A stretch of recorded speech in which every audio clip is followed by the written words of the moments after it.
Army जिंदाबाद, Indian army जिंदाबाद। के शहीद अमर रहे, अमर रहे। भारत के शहीद अमर रहे, अमर रहे। भारत माता की जय। कारगिल के शहीद अमर रहे, अमर रहे। भारत माता की जय। आवाज दो, आवाज दो। के शहीद भारत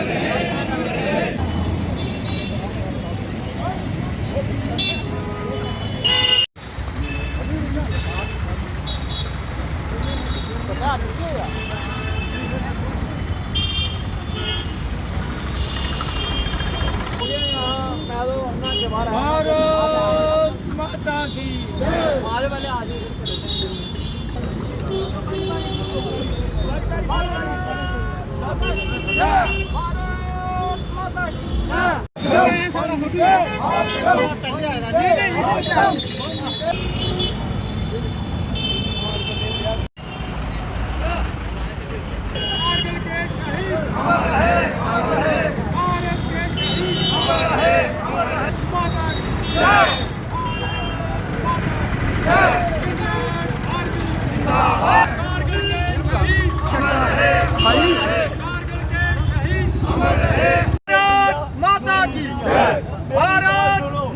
जय। आज हमारा एक्सेस बैंड के लिए नहीं बल्कि समस्त भारत के लिए, पूरे भारत माँ के लिए आज प्राउड का विषय है कि आज के दिन हमारी भारत सेना का जो विजय ऑपरेशन था, जो 85 डेज तक चला, 2 महीने 3 हफ्ते और 2 दिन, यानी 85 दिन युद्ध क्षेत्र में जो रहे, उस जगह पर जहाँ पर युद्ध तो पहले भी हुए, 47 में हुआ, 62 में हुआ, 65 में हुआ, पाकिस्तान के साथ 71 में भी हुआ, लेकिन ये बड़ा और किस्म का युद्ध था। ये लड़ाई ऐसी थी कि एक तो मौसम अनुकूल नहीं था, मौसम बड़ा ही प्रतिकूल था, मौसम की जो मार थी, लेकिन किसी बात की भी परवाह नहीं करते हुए हमारे महावीरों ने, हमारे वीर सपूतों ने अपने देश को आगे रखते हुए, माँ भारती को आगे रखते हुए, उनका एक ही संकल्प है कि हमने पाकिस्तान को धूल चटानी है। वो धूल चटाई और पाकिस्तान को हता घुटने टेकना पड़े, इसमें कोई संदेह की बात नहीं है। ये कोई साधारण बात नहीं थी। उन पहाड़ियों में जहाँ पर एक परिंदा भी पर नहीं मार सकता था, उन पहाड़ियों में जाकर उन जवानों ने काम किया, हमारे अफसरान ने किया, हमारे जेसीओ साहबान ने किया। ये कोई साधारण, उनका एक ही ध्येय था, मेरा देश माँ भारती मुझे क्या पुकार रही है। लोगों के माध्यम से इस धूर्त पाकिस्तान को संदेश देना चाहता हूँ कि मैं एक 85-86 साल वाला एक एक्सर्समैन मैं कह रहा हूँ कि पाकिस्तान, मैं कहता हूँ चुप हो जाओ, चुप होकर बैठ जाओ। हम अपने देश के लिए जवानों की तो बात ही क्या है, तो बॉर्डर पर मैं कहता हूँ अपनी ड्यूटी अधूरी के तौर पर दे रहे हैं। उनको I would like to, my whole the team would like to appreciate कि जो कुछ वो कर रहे हैं वो बिल्कुल ठीक कर रहे हैं। लेकिन हमारी एक्सेस बैंड की और आधुनिक जो हमारे साथी हैं, मैं कहता हूँ अच्छे अच्छे लोग हैं जो देश के साथ प्यार करते हैं, जो माँ भारती के साथ प्यार करते हैं। हम अपनी जान निछावर करने के लिए भी अभी तक भी तैयार बैठे हैं। भगवान करे कि हमें अगर ये मौका मिले, उस वक्त तो मिला नहीं, तो अभी तक भी हम बिल्कुल तैयार हैं। इसका एक ही संदेश है कि हमारे समस्त भारतवासी ये समझें कि हमारा देश सुरक्षित है। जब तक हमारी इंडियन आर्मी है, हमारे देश के बॉर्डर की रक्षा कर रही है, सुरक्षा कर रही है, तब तक हमें किसी को भी ये सोचने की ज़रूरत नहीं है कि हम असुरक्षित हैं। आप देखिए, हम ही नहीं, पूरा दुनिया मानती है कि जो इंडियन आर्मी है वो सबसे ज़्यादा पावरफुल है, सबसे ज़्यादा स्ट्रांग है। कितनी भी हिस्ट्री उठा करके देख ली, 62 की लड़ाई देख लीजिए, सबसे पहले आज़ादी के बाद जो हमने लड़ाई लड़ी थी, हमारा एक एक जवान ने चाइना के 300 आदमी को मारा था। जो हमारे जो वीर जवान थे, जो उनका आज वहाँ पे स्मारक भी बना हुआ है। शहीद होने के बाद भी आज तक वो जसवंत सिंह रावत हैं, जो मात्र 21 साल के थे। 300 चाइना के जवानों को उन्होंने शहीद कर दिया था। और चाइना वाले जब उनकी डेड बॉडी का, मृत शरीर का सर काट के ले गए थे, जब उन्होंने उनकी गाथा, ये वीर गाथा सुनी, तो वो चाइना की गवर्नमेंट और आर्मी उसको सर को वापस देने के लिए आई थी और उन्होंने वहाँ उसका स्मारक बनाया हुआ है।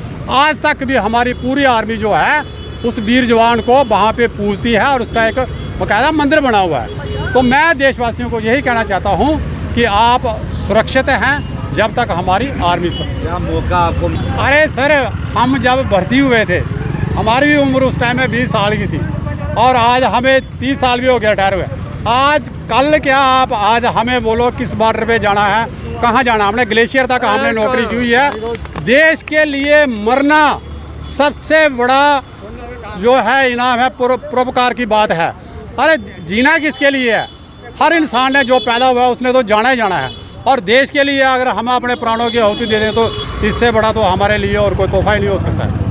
आज तो सरकार कहती है कि हमें जंग आर्मी चाहिए, आज सरकार कहती है जंग आर्मी चाहिए, पॉलिटिशियन कहते हैं। मैं इनसे पूछना चाहता हूँ कि 62 की लड़ाई किसने लड़ी? ये जो लोग खड़े, 65 की लड़ाई किन्होंने जीती? ये जो रेगुलर आर्मी खड़ी है, इंडियन पीस कीपिंग फोर्स में कौन गया श्रीलंका में? यही आर्मी गई। 71 की लड़ाई लड़ करके हमने पाकिस्तान के 2 टुकड़े कर दिए, ये वही जवान हैं। और जो कारगिल विजय दिवस जो आज हम जिसकी 25वीं मना रहे हैं और रजत जयंती मना रहे हैं और हमारे आदरणीय प्रधानमंत्री जी आज द्रास में गए हो। Dras is the second coldest region of the world और वहाँ पे हमारी आर्मी ने अगर जीत हासिल की तो किसने की थी? वो क्या जंग आर्मी थी? क्या वो अग्निपथ के अग्निवीर थे? वो यही आर्मी थी। मेरा सिर्फ सरकार से कोई विरोध नहीं है, लेकिन जो पॉलिटिशियन जो बैठे हुए हैं, जो इसके ऊपर मंथन करते हैं, मैं उनसे ये आग्रह करना हूँ, हाथ जोड़ करके ये मैं विनती करता हूँ कि आप आर्मी को इस तरीके से मत बांटिए। इससे क्या होता है? आप सभी का इंतज़ार हुआ अभी ख़त्म, क्योंकि JKSSB के द्वारा नोटिफिकेशन आउट हो चुकी है, जिसके अकॉर्डिंग JKP कांस्टेबल की रिक्रूटमेंट नोटिफिकेशन भी आउट हो चुकी है। एंड इस बार बहुत ही बल्क में वैकेंसीज आई हैं, जैसे कि हमने अपनी प्रीवियस वीडियो में भी प्रिडिक्ट किया था कि इस बार JKP कांस्टेबल की 4000 प्लस वैकेंसीज जो हैं वो आने वाली है। तो बिल्कुल वैसा ही हुआ है। इस बार की वैकेंसीज 4000 से ज़्यादा हैं। तो ये आपके लिए एक गोल्डन अपॉर्चुनिटी है। लास्ट आई थिंक मुझे लगता है 2019 में ये JKP कांस्टेबल के फॉर्म जो निकले थे और अब 2024 में ये फिर से वैकेंसीज आई हैं। तो अभी किसी भी बात का वेट करने की ज़रूरत नहीं है, आप जल्दी से जल्दी अपने आप को तैयार कर सकते हो। तो इसी के लिए IBT भी अपना एक नया बैच अपकमिंग मंडे को जाने की 22 जुलाई को स्टार्ट करने जा रहा है और ये हमारा लास्ट बैच रहेगा जो आपको मिलेगा 4999 में। तो इसके अलावा हमारे पास 4 बैच ऑलरेडी रनिंग पे हैं, तो इसमें भी बहुत ही लिमिटेड स्लॉट्स हैं। आप जल्दी से जल्दी अपने आप को रजिस्टर कराइए या फिर ज़्यादा जानकारी के लिए आप नीचे दिए गए नंबर पे कॉल भी कर सकते हो। इससे ज़्यादा आप IBT में विज़िट कर सकते हो जो है near radio station. So thank you, have a great day. सिर्फ आर्मी का मोरल डाउन नहीं होता है, आम जनता में भी एक गलत संदेश जाता है कि भाई ये क्या कर रहे हैं। एक्सपेरिमेंट मत कीजिए आर्मी के साथ। आर्मी को आप सुदृढ़ बनाइए, स्ट्रांग बनाइए, डिप्लॉयड बनाइए। मानते हैं सोफिस्टिकेटेड इक्विपमेंट है, लेकिन हमारी आर्मी भी कोई कम नहीं है कि जो उसको हैंडल नहीं कर सकती। हमारे यही जवान थे, यही विजेंता टैंकों को हैंडल करते थे, यही बोफोर्स को हैंडल करते थे और यही सारे एयरफोर्स में जितने भी हैं जो हमारे हैं पायलट हैं, वो सब वही हैंडल करते थे। तो ऐसे ना कीजिए। आज बड़ा खुशी का दिन है। आज के दिन मैं समस्त भारतवासियों को जो है मुबारकबाद, दिल की गहराइयों से मुबारकबाद देता हूँ। Singh Jasrotia, vice chairman exservicemen welfare association Kathua. आज जो है मेन मुद्दा जो हमारा करगिल दिवस के ऊपर है और इस करगिल दिवस के ऊपर जैसे कर्नल बरियाल साहब ने बोला, मैं खुद से हुआ है 5 मई को स्टार्ट हुआ था, 9 मई को वहाँ करगिल में था। लड़ाई जो है वो किसी के लिए भी अच्छी नहीं है, पर पाकिस्तान ने मजबूर कर दिया ऊपर बैठकर धोखे से। वही चीज़ें जो है बार बार पाकिस्तान को बोलते हैं। एक तरफ तो वो बोलता समझौता करो और दूसरी तरफ बैकबोन में आकर पीछे से फायर करना और पीछे तरीके से गलत स्थितियाँ पैदा करना, यही चीज़ करगिल में हुई। तो अब जिस तरह के हालात जम्मू खिते में पाकिस्तान को क्या संदेश देना चाहते हैं? देखिए, ये जो पाकिस्तान अभी टेररिस्ट लगाकर अंदर भेज रहा है, चाहे वो कठुआ में हो, मशीठी में हो, बिलावर में हो, रियासी में, पुंछ में हो, ये वहाँ तक जो है इसकी बोलते हैं जब गिदड़ की मौत होती है तो वो शहर की तरफ भागता है। तो जो टेररिस्ट जो है जहाँ पर जो भेजे हुए इसने, ये 5 साल से 4 दिन की चांदनी है इनकी। फौज लगाई हुई है इसके पीछे और चुन चुन करके इनको ऐसी जगह पहुंचा देंगे जहां पर इनका स्थान है, और ये याद करते रहेंगे कि इस आर्मी के साथ टक्कर ली है। इंडियन आर्मी किसी से कम नहीं है, ये पाकिस्तान अच्छी तरीके से जानता है, लेकिन बार बार वो यही चीज़ें करता है कि वो लड़ने के काबिल तो है ही नहीं। मैसेज क्या देंगे पाकिस्तान? हम पाकिस्तान को यही बोलते हैं कि आप सुधर जाओ, समझ जाओ अपने आप को, नहीं तो टाइम आने वाला है। फौज तो लड़ेगी आपके साथ।